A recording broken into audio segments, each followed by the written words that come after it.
Bonjour Jérémy, Bonjour. bonjour tout le monde. Je m'appelle Johanna Simay, je suis opératrice externe et étudiante de l'Académie Calogero Grifasi. Et mon collègue Jérémy est support opérateur de la méthode de Calogero Grifasi. Aujourd'hui, nous participons ensemble au cycle d'investigation numéro 267, le protocole numéro 1. Comme d'habitude, le protocole que nous allons faire est défini comme mixte car il est composé de deux parties différentes. On a la première partie qui est la partie fixe, qui est définie comme fixe, voilà justement, parce qu'on a des questions qu'on ne peut pas modifier, qu'on ne peut pas approfondir, seulement dans la deuxième partie du protocole qui est l'exploration libre. Les investigations sont réalisées dans plusieurs pays et donc en plusieurs langues et tous les opérateurs suivent le même protocole fixe et aucun support télépathe ne connaît le sujet de l'investigation pour ne pas contaminer l'information qui en ressort. Moi, je suis disponible pour des sessions personnelles. Vous avez toutes mes coordonnées dans la barre de description de cette vidéo. Et j'ai tout dit. Et Jérémy, tu peux te préparer, tu es déjà prêt, tu peux fermer tes yeux. Prends quelques respirations.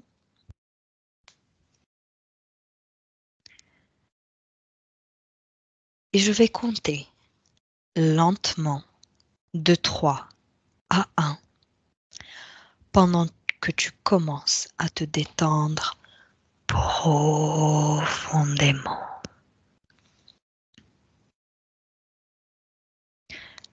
Laisse chaque chiffre te guider vers un état de calme où ton corps devient lourd et tes pensées s'apaisent. À chaque respiration que tu prends, toute la tension présente dans ton corps disparaît.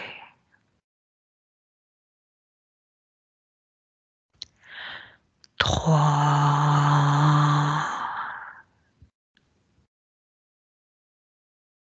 Tu sens une vague de chaleur apaisante qui circule dans ton corps, qui relâche la tension dans tes épaules,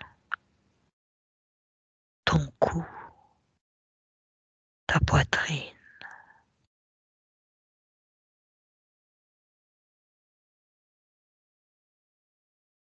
2. Remarque ta respiration qui devient lente et à chaque expiration, ta tête se vide de toutes tes pensées et devient calme, détendu.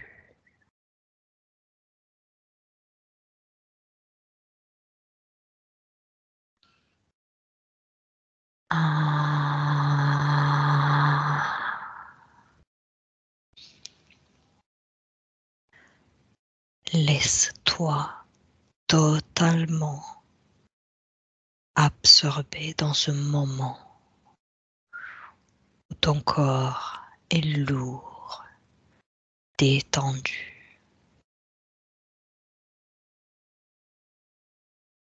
Ton mental est vide et calme.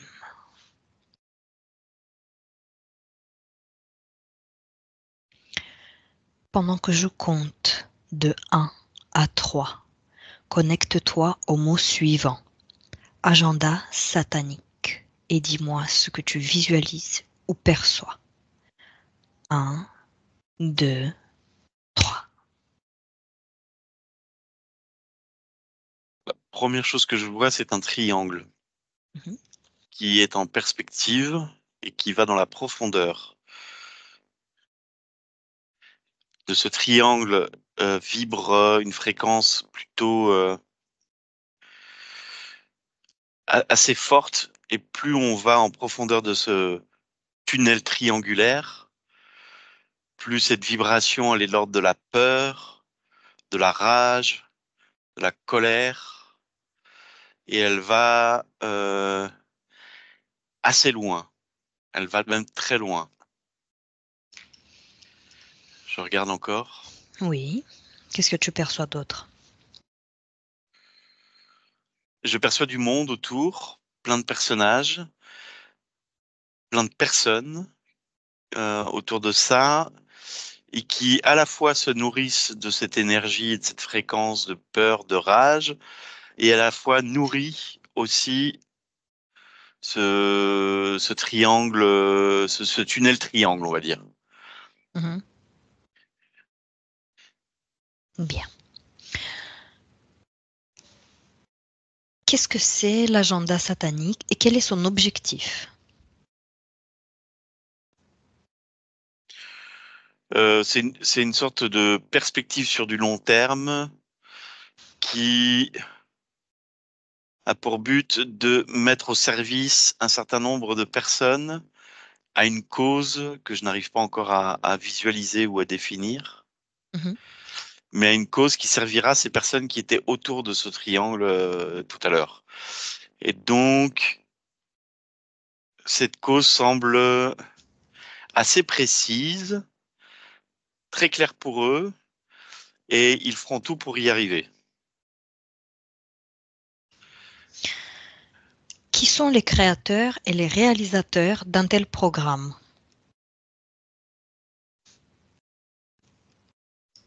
Alors, je vois des hommes en costume qui semblent être les réalisateurs de ce programme, qui sont ces personnes dont je définissais et je décrivais juste avant. Je suis pas persuadé que ce soit les programmateurs par contre, même si certains d'entre eux semblent l'être. C'est-à-dire qu'il y a une forme de hiérarchie entre les réalisateurs et les programmateurs, mais que les programmateurs sont, certains sont identiques, mais un peu plus éloignés, beaucoup plus discrets, dans Mhm. l'ombre, quoi. Il y a quelque chose de l'ordre où ils sont vraiment cachés derrière. Ils s'assurent que la réalisation se déroule bien et je vois presque comme des ficelles, donc dans lequel ils vont donner des actions à faire, des ordres, des directions avec une énergie de détermination permanente. Mhm. Comment procède-t-il pour atteindre cet objectif?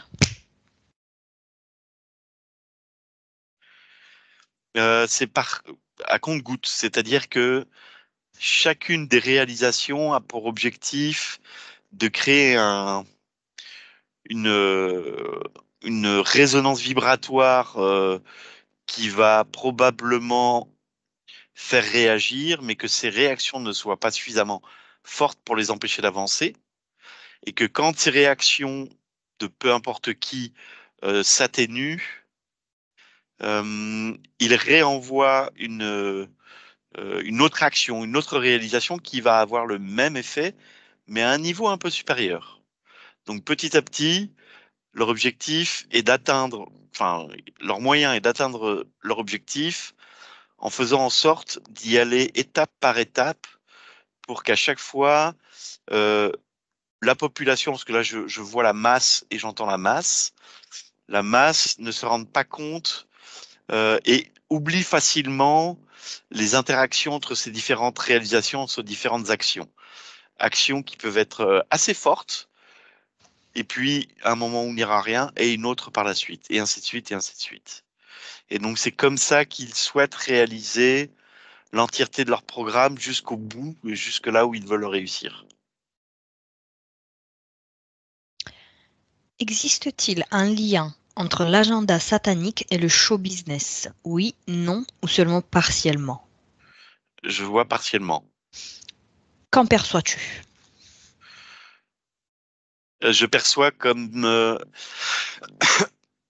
je perçois ça comme une forme. Le show business est utilisé pour créer de la paillette, de la poudre aux yeux, pour permettre que ce soit que ces détonations dont je parlais tout à l'heure via les réalisations Oui. soit plus diffuse ou moins visible grâce à des formes comment dire, c'est ça, de poudre aux yeux qu'on envoie, de paillettes, de divertissement, euh, de lumière pour attrayer, je sais pas si ça se dit, mais en gros, attrayer l'humain et faire diversion.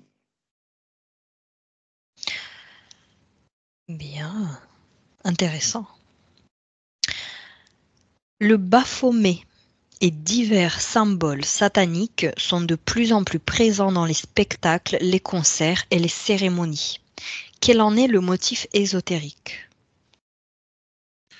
De créer des marques et des empreintes dans l'esprit de ceux qui viennent voir et de rendre presque ça accessible à ceux et celles qui auraient une ouverture à aller vers, non pas ces symboles, mais vers ces énergies-là, et d'en faire des adeptes. Est-ce que tu perçois autre chose? Non, c'est vraiment une forme de... Alors, il y a l'identification, mais il y a une forme pas propagation, mais pas de programme, si de propagation peut-être. Oui, c'est ça. Détails. Donne-moi des Euh, détails. Donc de propagation. On a fini la partie fixe. Donc là, on va. ok.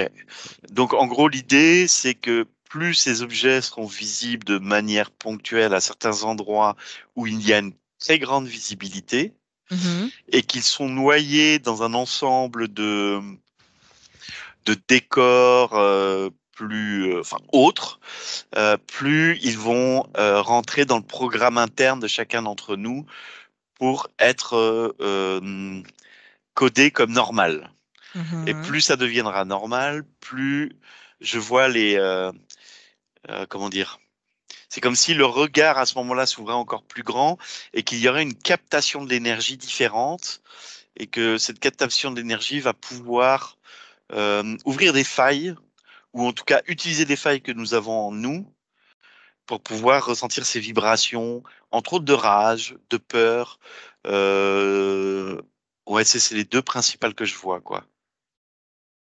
Rage J'entends et peur. J'entends beaucoup de cris aussi, beaucoup de cris de colère qui viennent agrémenter en fait ça, quoi. Et ça va venir toucher en fait principalement le corps émotionnel. Et en touchant le corps émotionnel, ça déséquilibre un petit peu l'entièreté des corps énergétiques. Bien. Prenons un exemple. Jérémy, on va prendre. Bon, il y a les concerts des grandes stars, mais on va prendre un festival de musique électronique. Il y en a plein. Donc, va sur un festival de musique électronique. Il y a un DJ qui met de la musique, il y a toutes ces animations derrière le DJ et il y a la foule, les personnes qui sont là pour assister au spectacle. Observe comment le Baphomet et tous ces symboles sataniques sont propagés vers le public. Alors, dans ce cas-là, la majorité des artistes et des DJ qui viennent ne sont pas dans cet esprit-là. Par contre, j'en vois un dont les fréquences, les hertz, si je ne me trompe pas, les Oui, hertz, oui, oui. donc les fréquences musicales, euh, sont des fréquences très basses à certains moments. Et c'est le même principe que ce que j'expliquais au début, c'est-à-dire que à des périodes de morceaux ou de la prestation de ce DJ, il y a des fréquences tellement basses, et pas forcément par la biais de la basse, ça peut être aussi des aigus, mais avec des fréquences basses, là, Mhm. qui vont créer des petits chocs sur les corps énergétiques des personnes présentes, et qui, pour ceux qui sont déjà un petit peu fragiles ou qui ont le corps émotionnel un peu dysfonctionnel, ça va ouvrir encore un peu plus et venir toucher des parties de ce corps émotionnel.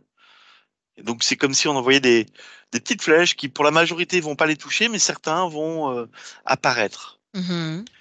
Et je perçois que si c'est fait par petite touche, c'est que si ils font ça de manière trop visible, trop claire, ça va être justement visible par tous et il va y avoir une dissonance.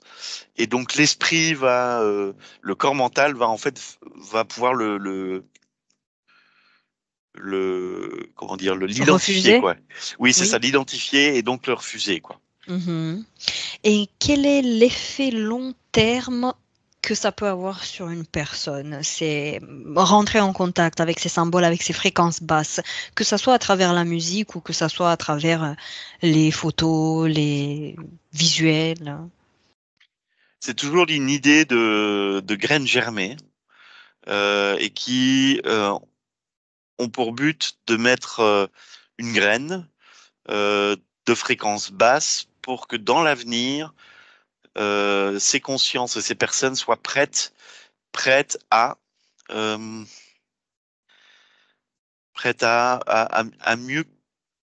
à mieux, comment dire, mieux se modeler, Mhm. mieux être modelés à ce qu'ils voudront faire dans le futur. Mais c'est presque sur plusieurs années, voire dizaines d'années, quoi.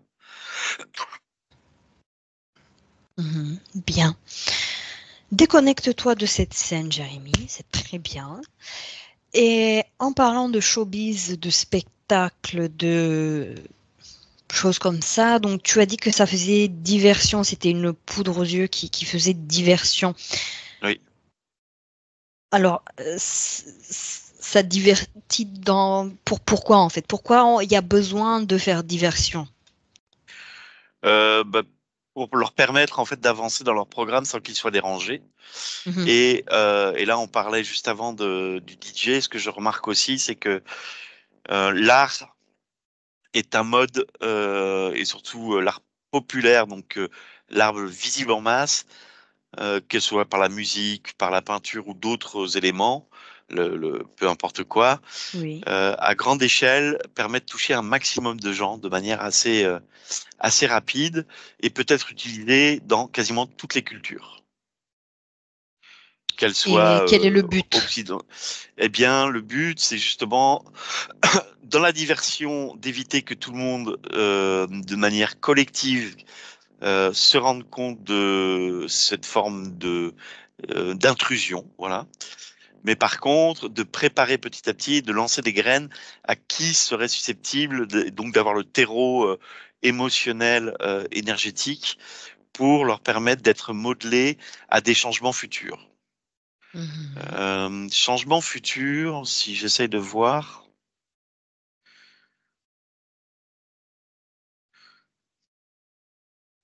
je vois une sorte de grand pupitre avec un ou deux personnages importants qui donnent des discours très vindicatifs, presque autoritaires devant une foule de population, euh, très lourd de sens, très tranchant aussi, donc très dualiste, Oui, avec peu de nuances. Et ces gens-là qui sont là et qui semblent adhérer à la fois à cette personne, ce personnage et ce discours, ont été pour la majorité préparés à pouvoir suivre. C'est comme si toutes les informations et ces symboliques qui ont été perçus, ces symboles ou ces détonations que chacun a reçues par différents modes et moyens, oui. avaient préparé un terreau pour qu'il soit en accord avec ce que disent ces gens sur leur pupitre. Et que disent ces gens? Quel est leur discours? Qu'ils ont raison, que ce sont les seuls, et qu'il va falloir être dur envers leurs ennemis, et qu'il n'y a que comme ça qu'il y aura un ordre qui sera de nouveau établi, et qu'il n'y a que comme ça qu'une certaine forme de paix arriverait. Et pour cela, il va falloir faire des sacrifices. Donc c'est un discours assez fort qui se veut fédérateur et qui en même temps a un ennemi et l'ennemi L'ennemi est partout, en fait, dans ce que j'entends. Il est à la fois dans ceux qui ne sont pas d'accord Mhm. et à la fois euh, dans l'environnement et à la fois dans des contextes qui sont difficiles pour la majorité de la population. Donc, il est partout, quoi. D'accord. Et quelles solutions ils proposent dans leur discours? Et il y a beaucoup de rigidité. Mm. Et donc, l'une des solutions qu'il propose, c'est d'enlever certaines libertés. Liberté, entre autres, de circulation, liberté de choix, pour, pour ce qu'ils disent se mettre en communauté et devenir solidaires entre eux. Et en fait, en faisant ça, ils ont l'intention de, de couper les élans et donc les énergies sexuelles et de contrôler plus l'énergie mentale et donc la pensée de manière générale. Pourquoi couper l'énergie sexuelle? Pourquoi ils essaient de diminuer l'énergie sexuelle? Parce que l'élan de l'énergie sexuelle peut permettre un mouvement qui, à un moment, je vois donc en fait, tout est parti du corps émotionnel, si je reprends depuis le début. Oui, C'est-à-dire que ces vibrations et ces fréquences touchent le corps émotionnel, qui a un impact sur le reste. oui. Et ce qui pourrait permettre de rééquilibrer le tout, c'est l'élan et le mouvement que donne l'énergie sexuelle et qui activerait plus l'émotionnel et le mental pour de nouveau avoir du discernement, voilà, et faire des choix plus librement. Mhm. Et en parlant de corps sexuel et d'agenda satanique, Ouais. Baphomet, il a deux sexes. Il est en même temps masculin et féminin. Pourquoi aujourd'hui dans les spectacles ou voilà dans la vie, il véhicule cette idée de sexuel? Pourquoi c'est tant véhiculé, mais dans un sens qui n'est pas vraiment, comment dire, qui n'est pas vraiment naturel? Alors, si je réponds à ta question, ce que je vois, c'est que l'idée, c'est de mettre une sorte de brouillage sur cette énergie sexuelle. Mhm. C'est-à-dire que l'idée, c'est d'émettre de la fréquence de doute pour, euh, dans certains cas et certaines situations, faire en sorte que ce, cette vibration de doute au niveau de l'énergie sexuelle ne, ne permette pas de faire le choix et du mouvement, quoi. Ah, j'aurais envie d'aller par là. Ah, j'aurais envie d'ici. Ah, je pense, j'ai le désir de faire ça. Et en fait, c'est une fréquence très distordue Mhm. qui empêche vraiment une clarté dans les élans et dans les choix dynamiques, on va dire, de mouvement. Et de ce que j'ai compris, ils essaient de diminuer le potentiel et le pouvoir de l'énergie sexuelle chez les humains, chez une personne. Oui.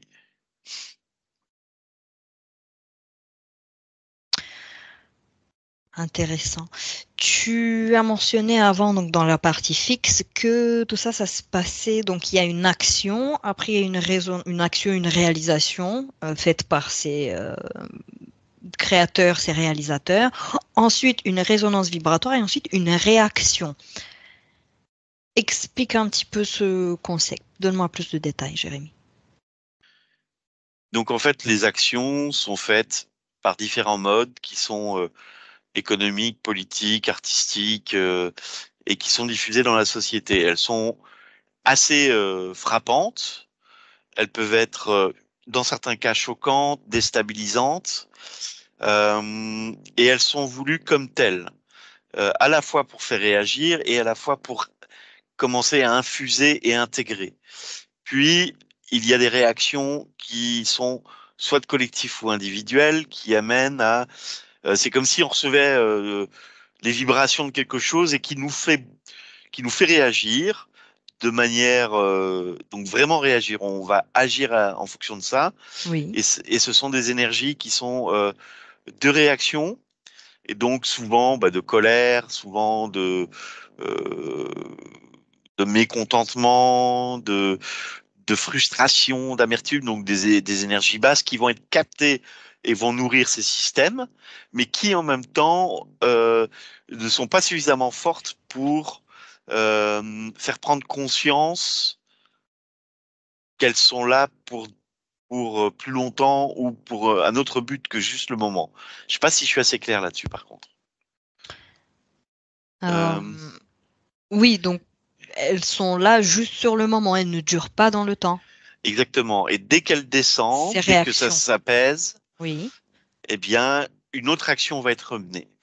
Et petit à petit, les énergies vont être infusées dans un certain nombre d'êtres, de personnes, d'énergie, de conscience. Et là, ces gens-là vont être plus, plus malléables, plus sensibles au discours qui sera celui du grand changement et de l'ordre qui va être amené. Mhm. Je suis curieuse d'aller voir sur une ligne temporelle du futur, Jérémy, où il n'y a plus de réaction à leur action. Les gens, le peuple ne réagit plus aux événements. Alors, ce qui m'est venu tout de suite en tête, c'est en fait plusieurs scénarios. Oui, dis-moi. Mais dans le scénario que toi tu exprimes, c'est-à-dire celui où le peuple ne réagit plus, Oui, on arrive aux alentours de 2060 et quelques. Je crois que même 66. ça va. Et donc, qu'est-ce qui se passe au niveau énergétique? Euh, Très peu de vitalité, très peu d'élan, et De la donc part de qui? de la masse en général, du peuple. Donc, Euh, donc il y a peu de... il y a quelque chose de très cadenassé au niveau énergétique, de l'énergie sexuelle, et il y a beaucoup d'émotionnels, mais basse fréquence, hmm. qui nourrissent le système et qui Donc, permettent de garder en prison cette masse.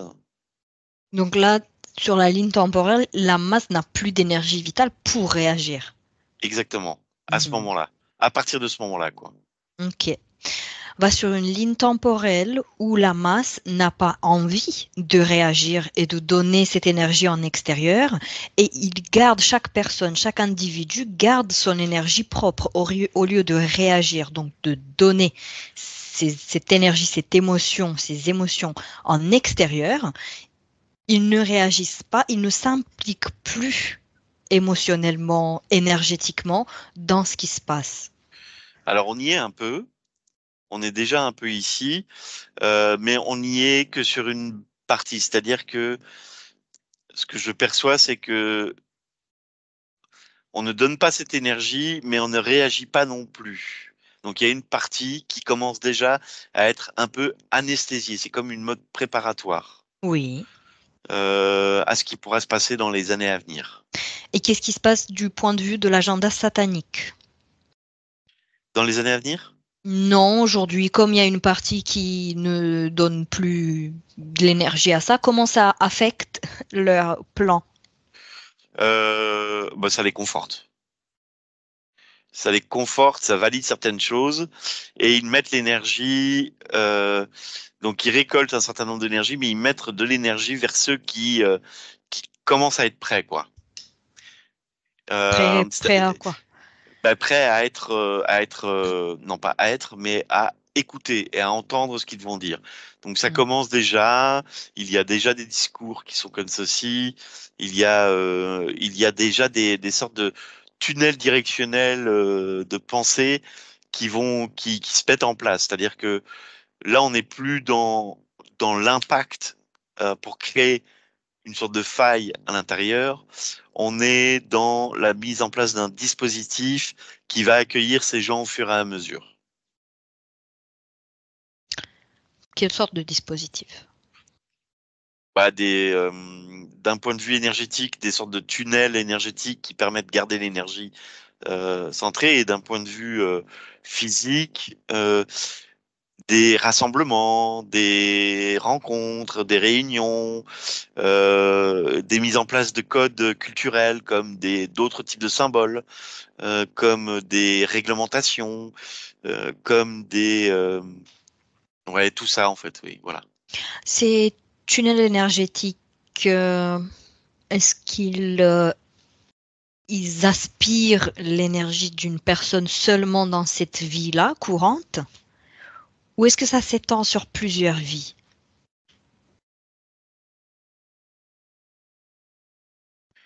Ça semble être beaucoup plus présent sur cette vie présente. C'est pas la même chose sur sur d'autres espaces temporels. Mhm, Euh, ça se met en place actuellement, mais il y a des sortes de mise en place d'implantations auparavant et de croyances pour arriver ici. Donc la mise en place de certains types de croyances avec un changement, avec la croyance d'un monde nouveau, la croyance d'un monde meilleur. Donc il y a des croyances qui sont mises dans des espaces temporels différents, mais ça se fait actuellement. Ici, en tout cas, je le vois ici. mhm. Ok. Et quel est le but final, le but ultime de cet agenda satanique? D'asservir, d'être certain que toute cette énergie dont ils ont besoin va leur servir pour créer eux-mêmes un univers et un monde qui leur ressemble. Et donc quelque chose de très froid, très lourd, euh, très mécanique, très peu organique, et qui leur permettra de créer des univers et des mondes. Oui, c'est ça qui leur ressemble, quoi. Mhm. Est-ce que il y a un plan opposé au plan satanique? Un agenda qui est en opposition Alors je vois pas des agendas, mais je vois des poches d'opposition. des poches. Oui. C'est-à-dire des regroupements de personnes, des regroupements énergétiques, des portails même d'ailleurs. Je vois limite des portails. Et donc il y a un certain nombre de choses qui contrecarrent quand même et qui rendent difficile son application. Mais pas un agenda. C'est comme si c'était, euh, enfin ça semble pas être programmé. Et qui est derrière ces poches d'opposition? Je vois des gens qui ont pris conscience de ça en fait, qui ont pris conscience de cet agenda satanique. Et je vois des énergies qui sont plutôt libres, qui le font aussi. Mhm. Euh, j'avais pris l'exemple du festival. Par exemple, une personne libre, une énergie libre qui assiste à un concert, à un spectacle, à un festival, voilà, qui vit quoi sur cette planète. Comment tu l'aperçois? Équilibré, et surtout en capacité de vibratoirement et fréquentiellement de faire repartir ces attaques, on va dire, ces messages plutôt, ces fréquences. Et le corps sexuel? Le corps sexuel est plutôt équilibré aussi, comme le tout d'ailleurs. Alors, quand je dis équilibré, c'est-à-dire que même si elle est libre, il peut y avoir des déséquilibres à certains moments, par exemple de la vie de certains, Oui. mais que euh, euh, pardon, de manière générale, même s'il y a un déséquilibre à un moment donné suite à des événements de vie, les déséquilibres ne sont pas suffisamment importants pour permettre de cette fréquence vibratoire satanique, on va dire, hein, Oui, oui. de pouvoir rentrer et s'infuser à l'intérieur. Ils vont soit rebondir ou traverser, mais ça va pas rester, quoi, ça va pas s'imprégner. Très bien. Très intéressant. Déconnecte-toi de là et revenons à ce triangle que tu as vu au tout début, qui va en profondeur et plus ça va en profondeur, plus il y a de la peur, de la rage, de la colère. Qu'est-ce que c'est ce triangle? Qu'est-ce que ça signifie? C'est comme un Oui. symbole vibratoire que l'on met en face des gens et qui va capter toutes ces émotions-là et qui est tissé grâce à ces émotions pour emmener cette énergie dans un canal qui va au loin nourrir le système. Et je vois le système comme une sorte de grande machinerie non organique, un tout petit peu de conscience, mais très peu organique. Donc il y a une mécanique Oui. qui va aspirer toutes ces énergies-là. Et ces triangles sont très symboliques, vont récupérer ces énergies pour nourrir le système en général. Et comment ils font? Allons voir un petit peu le processus, d'accord? Donc, les énergies de la masse, de la population, est aspirée, va dans ce triangle. Ouais. Et au bout de plus elle avance, plus elle s'amplifie. Et elle arrive au bout de ce triangle où il y a, qu'est-ce qu'il y a au bout de ce triangle? Bah, il y a une sorte d'espace je sais pas comment l'appeler, un truc un petit peu en forme de dôme. Mhm. Et donc les énergies rentrent à l'intérieur. Oui, En rentrant à l'intérieur, euh,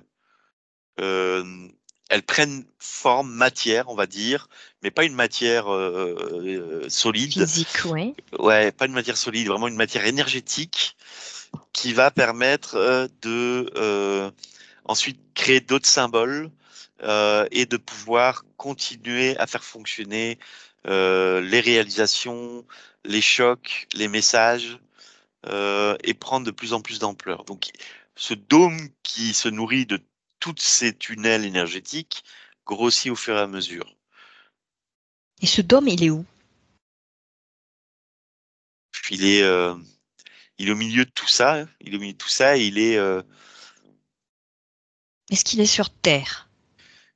non, c'est pas, c'est dans un espace autre, quoi. Ah, d'accord. C'est dans un espace autre. J'arrive pas à comprendre ou à voir lequel exactement. Mais c'est intéressant. Positionne-toi au-dessus et regarde où il est par rapport à la Terre. Il est au-dessus. Il est au-dessus de la Terre. Ouais. Est-ce qu'il couvre la Terre ou il est juste... Bah, il a une très très grande, comment dire, une très grande superficie. Donc, oui, il couvre la Terre, effectivement. Hmm. Par curiosité, pareil, toujours. Jérémy va sur une ligne temporelle où ces tunnels n'existent pas, ces triangles n'existent pas, ces symboles n'existent pas, et donc cet espace n'existe pas. Et dis-moi comment tu perçois la Terre? Qu'est-ce qui a changé? En fait, ça existe depuis quand même très longtemps, Oui. mais ça a pris des formes différentes dans les messages. Et ce que je perçois, quand ça n'existait pas, mais il y a vraiment très longtemps,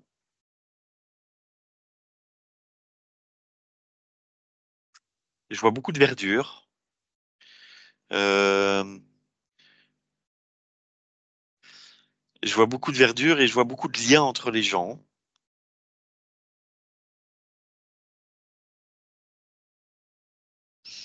Il y a beaucoup d'eau aussi. C'est pas très clair, c'est comme s'il y avait quelque chose de très naturel, mais que Mhm. c'était très peu peuplé. Et bien Donc une, justement, va sur une ligne temporelle du futur. Un futur où tout ça n'existe pas. alors où tout ça n'existe pas. Dans le futur, je vois quelque chose de très fluide, très lumineux. Je vois des cités qui sont assez harmonieuses, avec beaucoup de transparence. Et quand je dis de transparence, c'est à la fois dans ce que sont les gens, dans les systèmes de gouvernance, dans les systèmes d'échange, mais aussi dans les infrastructures, c'est-à-dire les immeubles. Il y a beaucoup, non pas que, c'est pas du verre, c'est presque énergétique, quoi. C'est très clair, c'est très transparent, c'est assez fluide. C'est même assez agréable en fait. Il y a quelque chose de l'ordre presque de l'harmonieux. Voilà, Et les c'est gens, doux, les personnes, c'est joyeux, c'est beau. Il y a quelque chose de lumineux. T'as envie de t'y arrêter quoi. T'as envie de te dire ok, je veux bien rester là et passer du temps quoi. Magnifique. Et alors, quelles sont les conditions de ce monde-là? La transparence, c'est le premier mot qui me vient, et la capacité d'authenticité entre ce que l'on est et ce que l'on offre et ce qu'on leur reçoit, quoi. Il y a quelque chose comme ça. Il y a des mouvements de va-et-vient entre ce que l'on est et ce qui existe autour de nous. Et il y a vraiment l'idée d'authenticité et de transparence là-dedans. Parce que plus il y aura de transparence et d'authenticité, moins il y aura d'ombre, de zones d'ombre qui va nourrir le système dont on parlait tout à l'heure. Mhm. Bien. Très très bien. Est-ce que tu perçois autre chose par rapport à ce monde parfait? Oh, non, c'est juste agréable, c'est Tu tout. veux Enfin, rester? bah, c'est tentant, mais j'ai bien envie de revenir un jour quand même. Reviens maintenant dans le présent Oui. et, et à l'agenda satanique. Et dis-moi comment cet agenda influence le système scolaire.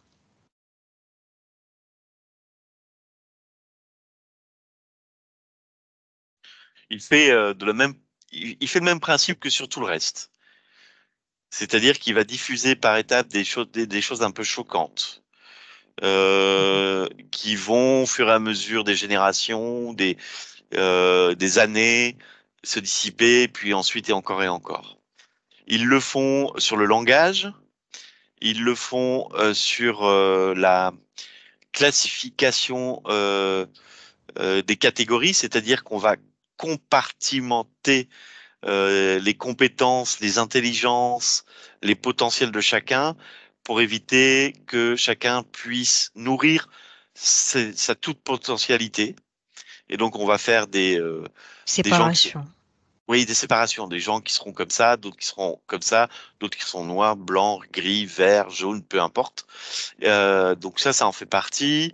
On va diffuser certains types de messages, quels qu'ils soient, qui ont pour but de brouiller les pistes, un peu sur l'énergie sexuelle toujours aussi. Oui. Euh, c'est pas très clair quel genre de message, mais en tout cas l'idée sont cela.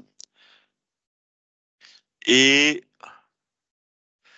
on veut pas transformer l'école trop rapidement, mais l'idée c'est de la transformer pour qu'elle puisse un jour répondre totalement à ce qu'ils aimeraient pouvoir faire.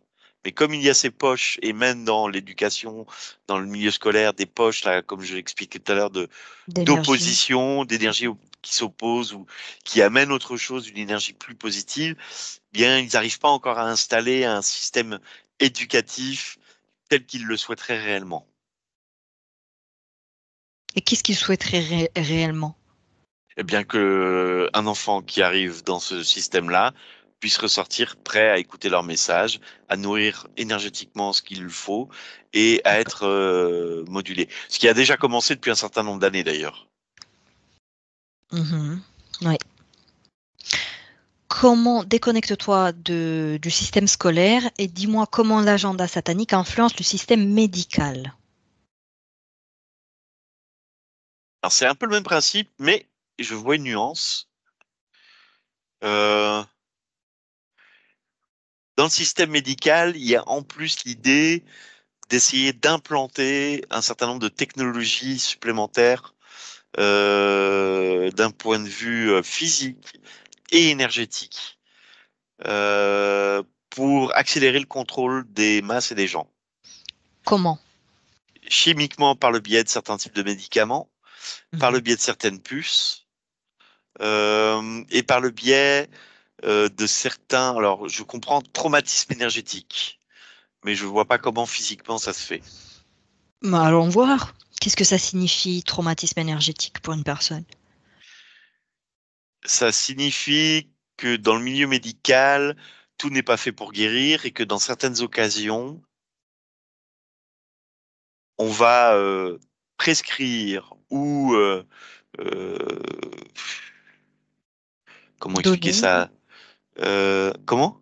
donner ou Euh, Pas donner, mais par exemple faire une chirurgie opérer? ou opérer, par exemple, oui, effectivement, qui va pouvoir jouer sur le symptôme et donc ne pas être trop visible, mais surtout créer des failles énergétiques. Donc ça va permettre d'enlever certains types de symptômes physiques qui étaient là, les raisons pour lesquelles les gens venaient, mais qui Oui, en même je temps vont vois. créer des failles énergétiques. Est-ce que tu perçois des implants qui sont posés lors de ces opérations? Oui, dans certains cas, oui. Est-ce que c'est fait intentionnellement? Oui, oui, oui. Mm, ok. Qu'est-ce que tu perçois par rapport aux systèmes, on va dire, médicaux alternatifs, holistiques, qui se sont développés à côté du système médical principal, donc avec les médicaments, avec les opérations, tout ça. Donc, qu'est-ce que tu perçois par rapport à ça, par rapport aux plantes, par rapport au massage, par rapport aux hypnoses, qui ne sont pas de la médecine d'ailleurs, mais... Alors, ce que je vois là-dedans, c'est il y a beaucoup de justesse dans un certain nombre de ces pratiques et de ces possibilités-là. Je vois une plante en fait qui grandit. C'est-à-dire que je Oui. vois la vie qui s'ouvre, et puis à côté de ça, je vois du brouillard. C'est-à-dire que c'est comme si l'agenda dont on parlait tout à l'heure réussissait à implanter dans ce type de pratique soit d'autres pratiques, soit des méthodes, soit des personnalités, enfin ou Mm. des gens ou qui nourrissaient le doute pour décrédibiliser ce qui était de l'ordre de la plante qui vit et qui s'épanouit. Et donc D'accord. il y a une sorte de brouhaha qui permet pas à beaucoup de gens de comprendre réellement quel est le sens premier de certaines de ces pratiques, qui sont l'essence même de la vie. Mhm. D'accord. Est-ce qu'il y a un domaine ou quelque chose sur la Terre aujourd'hui qui n'est pas influencé ou corrompu, entre guillemets, par cet agenda satanique? Si oui, quoi?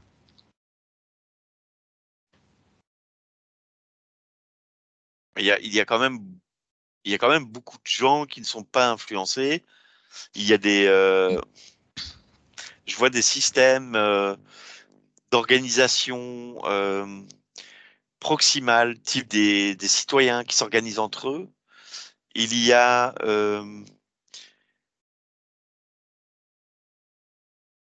il y a des énergies proches de la nature qui permettent de ne pas être trop influents. En fait, tout ce que je viens de décrire sont des Mhm, gens qui sont suffisamment, enfin des gens ou des systèmes qui sont suffisamment forts pour ne pas être impactés. C'est-à-dire qu'ils vont recevoir ce genre de message-là d'une manière ou d'une autre, parce qu'aujourd'hui, ça se diffuse quasiment partout, mais qui ne seraient pas impactés par ça, quoi. mhm.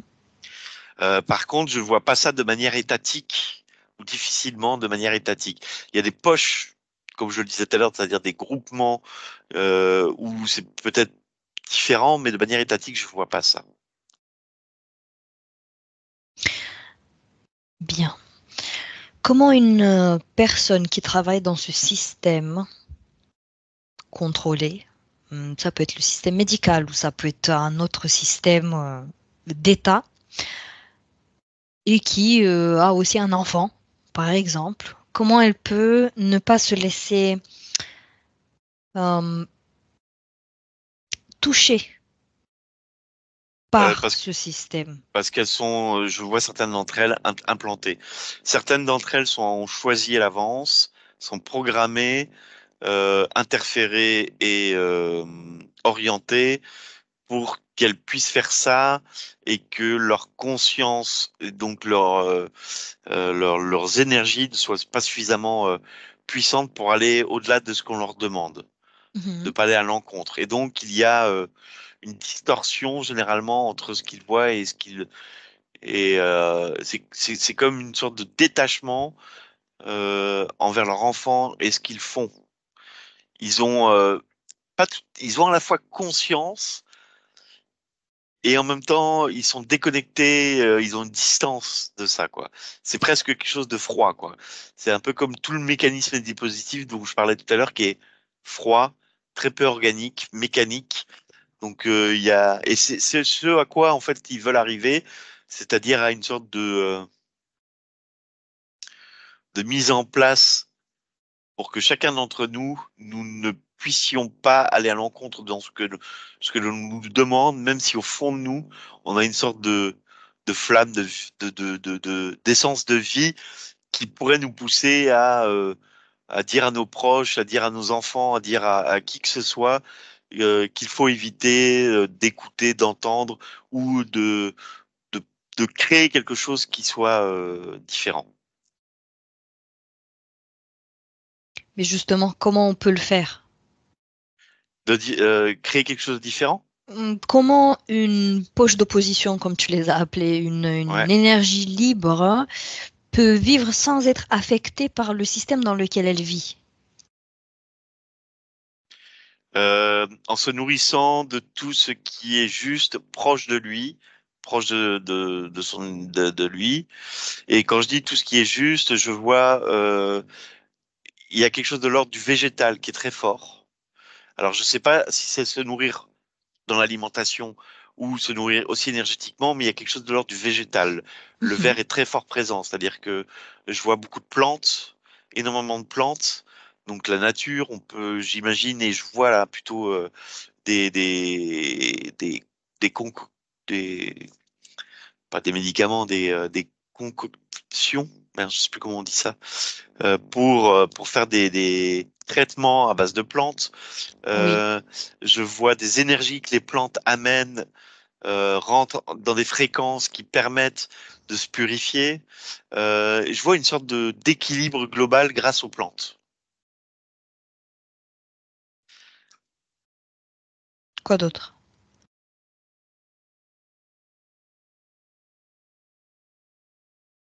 Je vois rien d'autre pour le moment. Bien.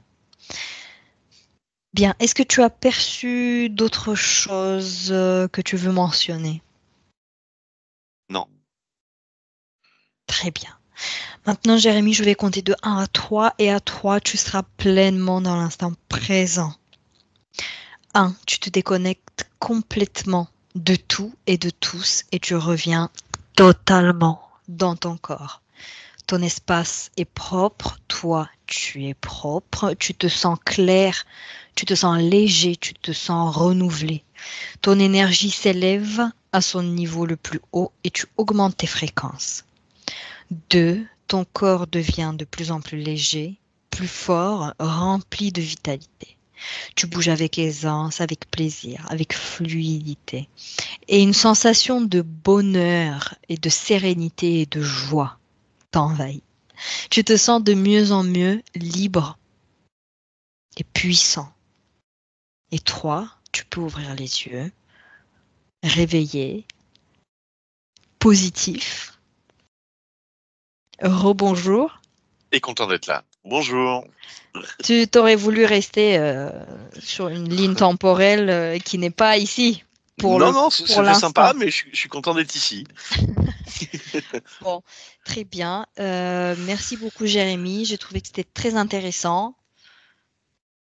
J'espère que ça t'a plu aussi. C'était très chouette, ouais, une belle expérience. Super, sympa. Merci beaucoup encore une fois. Merci Merci. à vous, ceux qui nous regardez, de nous écouter. Et puis j'espère que ça vous a plu aussi. Et voilà, je vous souhaite une très belle soirée ou très bonne journée à tout le monde. Et à Au bientôt. revoir. Au revoir. Benvenuto a questo nuovo video di Disclosures. Oggi parliamo della cosiddetta sessione di ipnosi investigativa. In realtà non esiste una sessione di ipnosi investigativa. Non che non si possa fare investigazione di ipnosi, però è che non esiste una sola sessione di ipnosi per dire si è fatta investigazione, per prendere quell'informazione come buona. Perché? Sappiamo intanto che l'informazione che arriva in ipnosi è molto contaminata, la percentuale di inquinamento dell'informazione è altissima. Pensate a questa informazione che viaggia per tantissime dimensioni, attraversa densità, passa per coscienze che volontariamente o involontariamente possono distorcerla. E poi arriva infine alla persona che sta in ipnosi, che ha una coscienza, ha una mente, ha un'esperienza e interpreta questa informazione secondo la sua struttura mentale, secondo le sue credenze, che per quanto si possa essere più o meno liberi mentalmente, liberi pensatori, sempre c'è una parte subliminale che interpreta in base all'educazione ricevuta, alla cultura e perché no anche tutte le esperienze di esistenze passate che ancora lasciano un segno in noi. Per capirci è come se dovessimo parlare con un'altra persona immersi nell'acqua, a qualche metro di distanza, cercando di utilizzare un mezzo, che è quello della corda vocale, che è fatto per produrre suoni da trasmettere nell'aria. Noi stiamo utilizzando questo strumento per far passare un'onda sonora nell'acqua o in un liquido.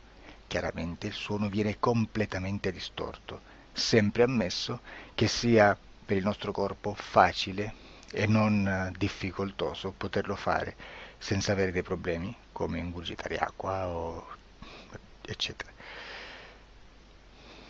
Ma non solo. Supponiamo che per questo tipo di comunicazione utilizziamo anche due lingue diverse, per esempio un italiano e un russo o un giapponese. Per quanto possiamo anche interpretare il labiale, non possiamo capire quello che ci sta dicendo, perché la lingua è diversa. La lingua, diciamo, da dove parte l'informazione a dove arriva è completamente diversa, il codice, il linguaggio è diverso. Ma possiamo anche cercare di capirci attraverso i gesti, attraverso le espressioni facciali. Per quanto sia ipoteticamente facile poterlo fare sott'acqua, però non dobbiamo dimenticare che l'acqua non è l'aria e può distorcere l'immagine, ma non solo. Dobbiamo anche pensare che l'altra persona, che parla un'altra lingua, che viene da un'altra cultura, potrebbe interpretare i segnali che noi interpretiamo come X in Y. Per noi un sì è abbassare la testa dall'alto verso il basso, per esempio, sì, e il no da sinistra verso destra, no. In alcuni paesi orientali, come le Filippine credo o qualcun altro, utilizzano esattamente gli stessi segni, ma al contrario. No, sì. Immaginate due persone di queste due culture che stanno cercando di comunicare in maniera così difficoltosa e alla fine non gli rimane altro che interpretare il linguaggio corporale. Sì, che per l'altro invece no. Cosa voglio dire con questo esempio estremo? Che l'informazione da dove parte a dove arriva viene completamente deformata. Non sappiamo esattamente quale percentuale perché ogni situazione è a sé stante, però la percentuale di inquinamento, di distorsione, di contaminazione di questa informazione è assolutamente alto. Quindi fare una sessione investigativa, mettere una persona in ipnosi e chiedere di Tizio Caio Sempronio di una situazione o chiedere certi dati è assolutamente controproducente, è assolutamente inutile. Quindi vi chiederete cosa fate allora voi quando fate ipnosi, quando fate delle domande, quando cercate delle risposte e con queste informazioni che vi arrivano lavorate sulla situazione esoterica del cliente. Beh, non facciamo altro che recuperare questa informazione solamente per arrivare al problema del cliente e poi lavorarci. Quindi il valore dell'informazione non è quello di un'istruzione, quello di memorizzare dei dati e di prenderli per buoni, ma è un veicolo di movimento, di trasporto verso la causa del problema per poi lavorarci. Quindi lo scopo di questo tipo di informazione che si prende dalla singola sessione è completamente un altro. Come si fa quindi? Investigazione in ipnosi. Il lavoro non è semplice, Il lavoro è lungo, difficoltoso, stancante. È necessario farlo anche in squadra perché bisogna moltiplicare il numero di sessioni da fare e una sola persona potrebbe farlo soltanto in un tempo estremamente largo. Noi abbiamo delle informazioni che prendiamo ormai per buone, ci lavoriamo, danno dei risultati e quindi per noi sono buone.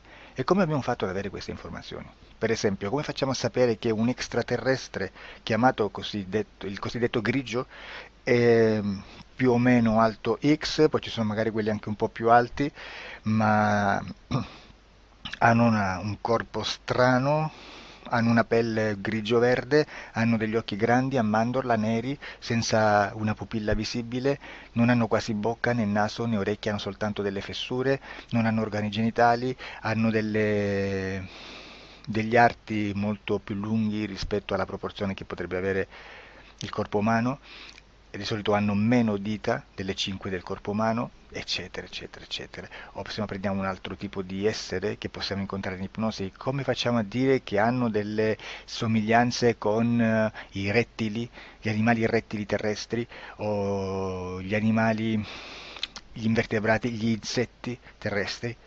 Perché? Perché siamo sicuri di questa informazione e ci lavoriamo e quando ci arriva la prendiamo già per buona, nonostante sia anch'essa contaminata. Perché queste informazioni sono arrivate da tantissime sessioni, fatte da tantissime persone, con tantissime altre persone sotto ipnosi e che nel contesto di tutto il lavoro gli uni non sapevano degli altri. Questo dato può essere più o meno rilevante, sempre c'è contaminazione e quindi possiamo prendere per buono anche un gruppo di lavoro dove l'uno possa sapere dell'altro. Ci potrebbe essere una contaminazione del contesto di quel gruppo di lavoro, ma si aggiunge semplicemente una piccola percentuale di questa contaminazione a già la grande che esiste. Non è così impossibile lavorarci. Da tutte queste sessioni, da questo grande numero di sessioni, migliaia, diciamo migliaia, noi prendiamo solamente quell'informazione che è uguale a tutte, che è in comune a tutte, o a quasi, perché magari qualcuna ci potrebbe essere niente in comune per una fortissima contaminazione, perché no? Ma dobbiamo prendere una stragrande maggioranza, proporzionalmente abnorme rispetto a quello che potrebbe essere un minimo di scartabile, e lì possiamo prendere per buona questa informazione. Quindi se noi su 10.000 persone diverse, con operatori anche diversi, in cui in ogni sessione vediamo un essere che più o meno ha le stesse caratteristiche del grigio o dell'insettoide, a forma di mantide religiosa, o il rettile a forma di lucertola, per esempio, di serpente o di quello che sia, o se vediamo il pianeta Marte più o meno di colore rosso, o se vediamo dei sotterranei eterici, non fisici, nel sottosuolo terrestre, soprattutto sotto le grandi città, dove c'è concentrato molto potere, molta energia di questo tipo, e chi più ne ha chi più ne metta. Se vediamo degli impianti che hanno certi tipi di funzioni, certi tipi di forme in certe parti del corpo, e questa informazione la ritroviamo tutta o quasi in tutte le sessioni fatte, eseguite, realizzate da tanti anni a questa parte, significa che quella è una informazione affidabile. E vi posso garantire che stiamo parlando di una percentuale bassissima. Su un 100% staremo, credo, forse più in basso di un 2-3%. Immaginate, tutto il resto è spazzatura, è informazione spazzatura. Sì, spazzatura.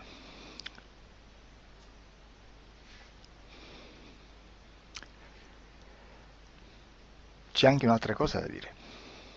Supponiamo che un operatore faccia un'ipnosi e voglia andare a vedere cosa fa Tizio, cosa fa Caio, cosa fa Sempronio. Arrivano delle informazioni e si dice che Tizio è biondo, Caio è zoppo e Sempronio è uno sportivo. Intanto già abbiamo detto che una sessione soltanto non serve, d'accordo? Ma poi c'è da dire che una coscienza, un essere, in ambiente subliminale, la sua parte subliminale potrebbe non dare autorizzazione a questa fuoriuscita di informazioni. Mi potreste dire, e allora tu quando chiedi agli esseri cosa fanno, cosa non fanno? Beh, intanto la prendo sempre con le pinze perché abbiamo sempre detto che tutto è molto contaminato e mi serve solo per dirigermi da una parte. Ma c'è anche da dire che se un essere interferisce con l'altro, ha aperto un canale di comunicazione a cui non può ovviare, a meno che non lo recida, non lo annulli. Quindi quando io faccio la domanda a un essere, se lo faccio attraverso l'interferito, mi arriva l'informazione per un canale aperto che sottostà alla volontà dell'interferito. Sulla volontà dell'interferito parleremo in un prossimo video disclosures.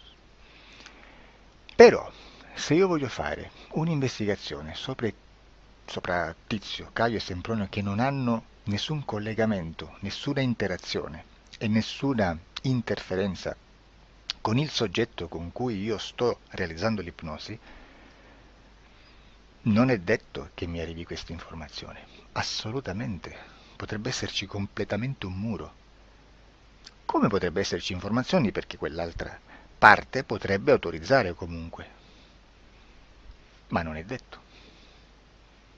E comunque quando ci arrivano informazioni, in una situazione di non interferenza o non interazione, non possiamo sapere esattamente se sono informazioni che ha autorizzato la parte subliminale dell'altra persona o dell'altro essere, o qualche altro essere, qualche altra entità furba, approfitta della situazione, osserva quello che sta succedendo, si mette in mezzo, si fa passare per l'altro e dà informazioni, ovviamente distorte, prima perché non è detto che debba conoscerle, e anche se fosse potrebbe manipolarle a sua volontà e a suo vantaggio.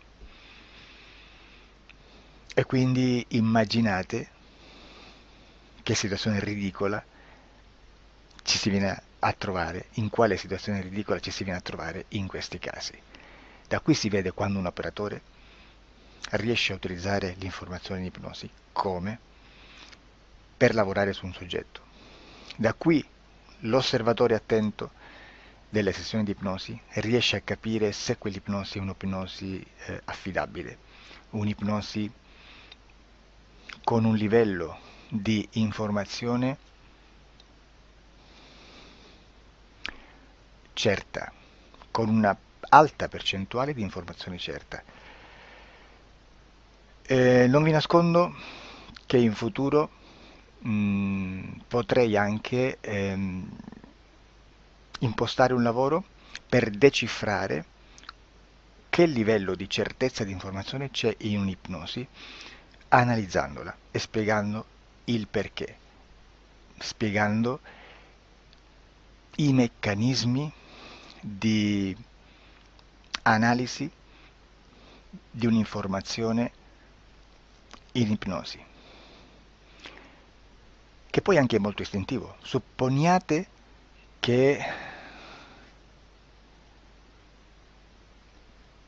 che dobbiamo cercare un'informazione su internet, per esempio un fatto di cronaca. Voi preferite mettervi su un sito ufficiale? A caso. L'ANSA in Italia, ADN Kronos, qualche telegiornale che per quanto possano manipolare l'informazione ad alti livelli, comunque possiamo dare affidabile la fonte dell'informazione che viene trasmessa. Non possono trasmettere una bufala sicuramente. Verrà sicuramente manipolata ad altri livelli. Ne parleremo in altri video, ma a livello base la fonte è certa. Sicuramente non andrete a cercare questa informazione sul primo sito, il primo blog che vi passa davanti e magari ha 4 followers. Perché? Perché non vi dà nessuna garanzia della certezza della fonte. Non c'è un controllo né nella struttura interna di questa agenzia di informazione e né dal grande pubblico che per la quantità di persone che attingono quell'informazione si può dedurre se l'informazione è certa o meno, perché è un'informazione che passa in un pubblico così vasto che se ci dovesse essere una distorsione con la realtà è molto probabile che venga fuori. Credo che abbia detto quasi tutto sulle sessioni investigative. Prima di chiudere aggiungo che proprio per questo stiamo conducendo dei cicli di investigazione in ipnosi regressiva che comprendono tante sessioni con persone diverse, con una buona o eccellente suscettibilità ipnotica sicuramente, per poter indagare su spazi ristretti su alcuni temi. Perché dico spazi ristretti? Perché se andiamo a prendere eventi grandi nel tempo, nello spazio, storici, parlare di qualcosa di molto generico implica una quantità di sessioni abnorme. Immaginate se dovessimo fare una sessione investigativa sui buchi neri, quanta informazione ci sarebbe e quante informazioni da filtrare. Sarebbe quasi impossibile farlo in questa maniera. Ma se noi riduciamo lo spazio di investigazione, se noi prendiamo per esempio, investighiamo sulla pedofilia nella Chiesa Cattolica, ecco, se già restringiamo il campo d'azione, è molto più facile che possiamo attingere informazioni affidabili, presuntamente affidabili, con un numero di sessioni sicuramente alte, ma ridotte rispetto ad altri tipi di sessioni molto più generiche, su temi molto più generici. Quindi per fare anche delle investigazioni su temi molto generici bisogna suddividerli in temi, in dettagli, per poi alla fine, quando tutta l'informazione è stata filtrata ed è stata dedotta l'informazione comune, si possono mettere insieme per cominciare a costruire il quadro, mettere insieme tutti i puzzles. Questo è il vero senso dell'informazione in ipnosi, quando si fa ipnosi investigativa. La sessione per risolvere una problematica, un problema, con una presunta origine esoterica di un cliente, di una persona, è un'altra cosa, sono altri metodi, altre tecniche e l'informazione si usa in un'altra maniera, ha un altro scopo. Grazie, ci vediamo al prossimo video. Disclosure. Ciao.